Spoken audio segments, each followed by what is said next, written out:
நாளை திருநெல்வேலியில் நடைபெறவுள்ள விஜயின் பரப்புரைக்காக காவல்துறை ஏறத்தாழ 51 கடுமையான நிபந்தனைகளை விதித்திருப்பதாக கூறியுள்ள செங்கோட்டையன், திரையுலக வாழ்க்கையில் உச்சத்தில் இருந்த விஜய் அதை துறந்துவிட்டு மக்களுக்காக பணியாற்ற வந்திருப்பதை இளைஞர்கள், பெண்கள் என அனைத்து தரப்பினரும் ஒரு பெரிய மாற்றமாக பார்க்கின்றனர் என தெரிவித்துள்ளார்.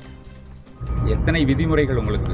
51. பொதுவாக அவங்க என்னென்ன விதிமுறைகள் சொல்லியிருக்காங்க, அந்த விதிமுறைகள் முழுவதும் சரி செய்து உங்களுக்கு அனுமதி வழங்குவதற்கு ஏற்பாடுகள் செய்யப்பட்டிருக்கு. வாட்டர் கொடுக்கறதுங்க, தண்ணி கொடுக்கறது, சின்டெக்ஸ் வைக்கிறது, ஆம்புலன்ஸ் வழங்குறது, ஃபயர் சர்வீஸ், இது மாதிரி நிறைய கண்டிஷன்ஸ் இருக்குது. இளைஞர்கள், இளம்பெண்கள், குழந்தைகள், பெரியவர்கள், முதியவர்கள் அத்தனை பேருமே ஒரு புதிய மாற்றத்தை வேண்டும் என்று விரும்புகிறார். அதுதான் முக்கியம். ஏன் ஒரு சேஞ்ச் வரக்கூடாது?